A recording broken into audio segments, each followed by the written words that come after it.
So welcome to the Succeeding as a Distance Learner. This is one of our sessions as part of the January starters, but if you're starting January, February, March, then this will be relevant to you and you can watch it along on a recording later. And I'll tell everyone where they can find that recording, but to be honest, if you're watching it, you've probably already found it. So it's a little irrelevant.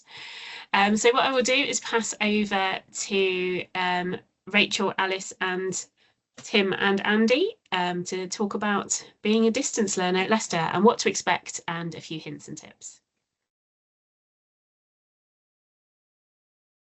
Thanks, Charlotte. So one of the first things I wanted to do was just give you a bit of background about distance learning at the University of Leicester for those who are not too sure about what we've done. So we offered our first distance learning course in 1989. That was the Master of Business Administration. At the time, it was only one of 7 distance learning MBAs that were taking place in the world. Since then, we've graduated over 40,000 students, and we're looking forward to having you become a part of that. Currently, we have just over 3,000 distance learning students who are studying over 60 courses that we offer at the university at the moment. And that student makeup really is part of a global community. Of those 3,000 plus students, they reside in 140 plus countries, and they represent 160 plus different nationalities. So it really is a broad student body that we've got. If you are not studied in a while, or you're returning to higher education and you're perhaps a bit concerned, we want to give you some tips about what we would suggest about returning to higher education. So one of the things we always suggest is that when you start your studies with us, you have a schedule and that you share it with those close to you. So as well as having a support network at the University of Leicester, you'd also have your own support network at home as well. People can have an awareness of the course that you're studying and have an understanding of your time commitments as well when you have assessments coming up or learning to do. As well as home, we'd also get you to understand the support services that are available to you at the University of Leicester as well. So we have, as well as your academic colleagues that you'll be working with who will deliver all of your course materials and support you on your academic journey, we've also got our professional services team, who he's today is one of our professional services team. The university also offers a range of support packages for all students, including distance learners. We have our academic skills centres, we have our welfare team, a whole range of support that we're able to offer students. So yeah, we'd advise you to make sure you're aware of everything that we can offer for you. We'd also advise you to start studying as soon as you can. Obviously, as a distance learner, you all have full lives, and we know how hard it can be balancing that with your studies. So the sooner you get started on your studies, the better. Get that into a routine, have your schedules, work out when you're going to do your work, when your assessments are coming up, and really make use of the tutors that are provided to you as well. So you'll have a module lead when you start, and you'll also be given a personal tutor, and we would really advise that you reach out to them whenever you need to. If you have any questions about any of the course, any of the content, any assessments that are coming up, or whether just you have queries generally, we'd encourage you to connect with your tutors online.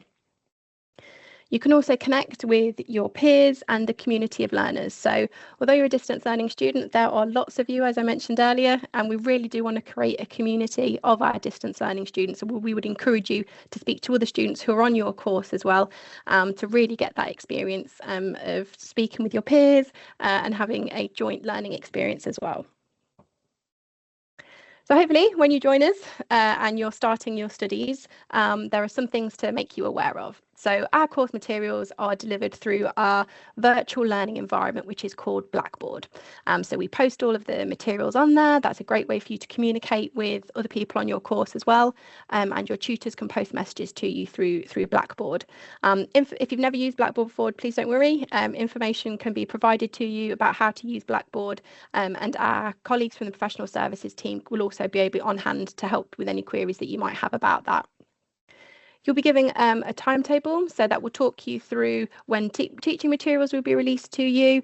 This can differ by department. So again, we'd always encourage you to speak to your department to see exactly how that will work. But you'll have an idea of when teaching materials will be released to you and when your assessments are due. So we'll provide guides as to roughly how many hours a week you should be looking at studying to make sure that you're on track for when your assessments come around. As I mentioned before, you'll be giving a personal tutor. So this is a dedicated member of staff who is there if you have any queries specifically about your course, or whether you have any queries outside of that. You will have a dedicated member of staff that you'll be able to go to and they'll get back to you. This is usually through email, but obviously in the world we are now, we have Teams, so potentially we can set up Teams calls for you. And if you're ever around on campus or in Leicester, you're always very welcome to come into the campus, and if your personal tutor is around, potentially have an in-person meeting with them. So for the study materials then, again, this will differ by course, depending on what you were doing. The majority of these will be provided to you online, and your course module leads will talk you through all of the materials that are available to you. If you ever have any difficulty accessing any of these, again, please do get in contact and we'll make sure that everything's available to you in the format that you need it in as well. That's a lot of online, but there are also opportunities for face-to-face study events. So that we will hold sessions where you can meet other people who are on your course, and also distance learners from across the institution as well.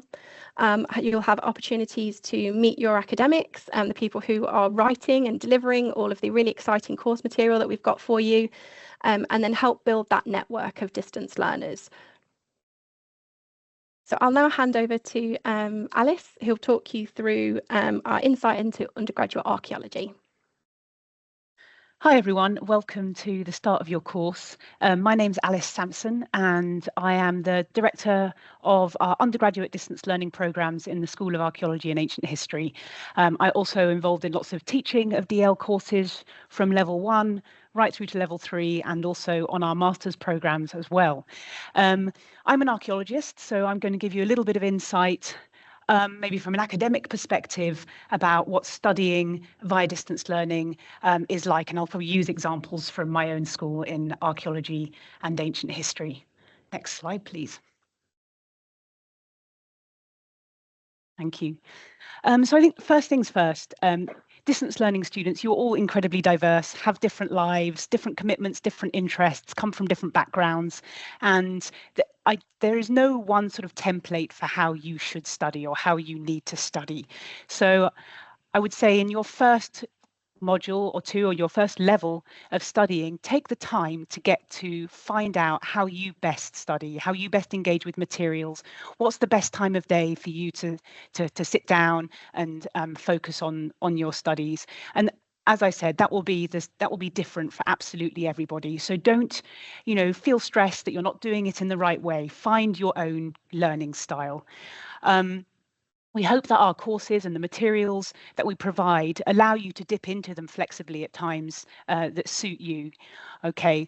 One of the things that is probably worth mentioning, I'm just looking at my notes on the slide here, is that flexibility carries over into kind of all aspects of your study. So, for example, some of our distance learning students come onto campus for, say, level 2, for example.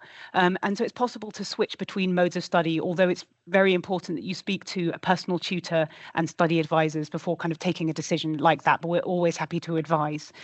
As Rachel says, and I just really want to emphasise this, there are loads of support mechanisms at the University of Leicester. So whether you feel super confident about studying or whether you feel very rusty and a bit nervous about it, then don't worry, because there's loads of resources that you can tap into, such as the Centre for Academic Achievement, which is based in the library. They have a bunch of resources online to help you study. And you can also make appointments for one-to-one meetings with kind of specialist study advisors. Something that Rachel said was about even if you're, even distance learning students also have communities in the peers and academics around them. And I would say one tip I would say is to get in touch with the students on your course. Join a WhatsApp group or kind of informal ways of interacting with students. If you're in archaeology and ancient history, for example, we have a very active student Facebook group that academics are not part of, but it helps you connect to your peers and feel maybe less isolated in your studying. One thing to also highlight is our wonderful accessibility team, who are an amazing group of specialists also based in the library that can help you with any aspect of study support. If you have a learning difference or something like ADHD, please do get in touch with them, make an appointment and see what kinds of support they can provide you with to help you through your studies. And last of all, kind of going back to that kind of peer interaction and how to build a sense of community whilst you're studying with us at Leicester. No matter how much kind of experience you may have in roles such as being a rep or something like that before, really do think about becoming a student rep either on your course or for your school, and you can do that through the student union. We are always looking for more students to be academic reps, to give us feedback on the course and to represent views of your fellow students to academics and support teams. So that's something that you want to put in the back of your mind to think about. So even if you just started with us, we need reps at every single level, including, fresh starters as well. Next slide, please, Rachel. Okay, so this last slide was just to say, how do you organize your time? How do you organize your studies? If you're studying part-time, we usually recommend usually recommend that you study for about 16 hours a week. If you're a full-time student, you'll be studying sort of 30 to 3 hours a week. But of course, not many of us have time to sit down in sort of big blocks of time and work through materials. So I would say organize your study in kind of bite-sized chunks. If you have time on a train or you're commuting somewhere, get out that chapter. Even an hour of reading is studying. You'll see that sort of a lot of the way that the Blackboard's modules are organized are in kind of sections and tasks such as listening exercises or reading exercises that you could do within a certain amount of time. So put aside little bits of time during your day or during your evening or whenever it is your study, whenever it is you have time to study, and you'll find that any kind of time that you can put aside, even if it's 20 minutes, you'll be making progress on your course. I think the last thing I really want to say is use enjoyment as a barometer for how you're doing. If you're enjoying the course, if you're finding it challenging and interesting, that is a good sign. If you're not, and you're worried that you're not getting the most out of your course or you're not quite understanding the materials, please reach out to us. And when I say us, I mean any member of academic staff who's teaching on your module tutor, and probably very importantly, your personal tutor. Get to know your personal tutor, send them an email, have a chat with them about how you're finding things and how you're enjoying the course. So I think that's all from me. Welcome to the University of Leicester and enjoy your studies.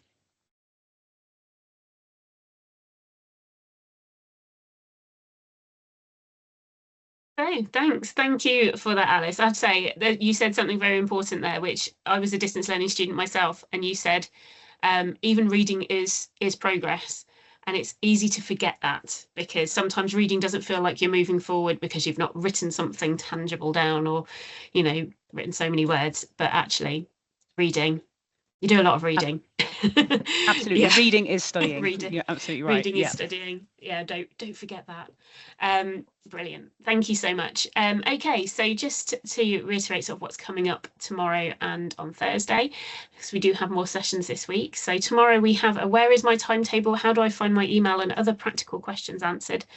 And I'll be presenting that. It's got all sorts of useful information for campus-based and distance learning students on there.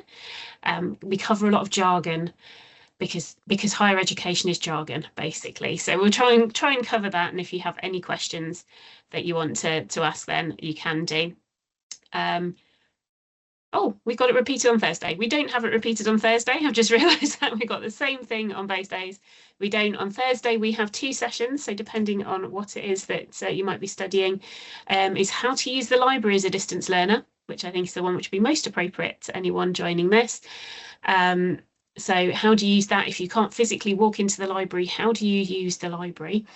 And the other session is for international students, if they're international campus-based students, and that's around careers and employability. So they are on that website though, and it'll be the same website that you found this information. And on campus, we have some welcome events. If you are lucky enough to be close enough to us to come onto campus, even if you're a distance learner, please come onto campus. Come and spend time, come and use the library. So I did while I was living locally, and being able to sort of come in and access it. So even if you are a distance learner, that doesn't mean that you can't step foot onto the campus. It is as much yours as it is everyone else's. So there are campus tours and city tours, and you can do the Sport and Active Life Give It a Go sessions as well. So there are all sorts of things going on the Welcome website if you haven't seen them already. And tomorrow in the Global Lounge, we have Get to Know Your Global Lounge. So you can meet lots of people who are starting in January there, and some of our support network as well. So thank you very much for watching this little recording, and we hope we'll see you on campus. If you see any of our faces on campus, we don't know who you are, but if you watch it, come and give us a wave. It has happened in previous years where I've walked across campus and people have been waving at me, and it's lovely. So do say hello if you see us, and we hope you get a proper sort of like speedy start to your course. And don't forget, contact anyone if you need any help. So thank you very much.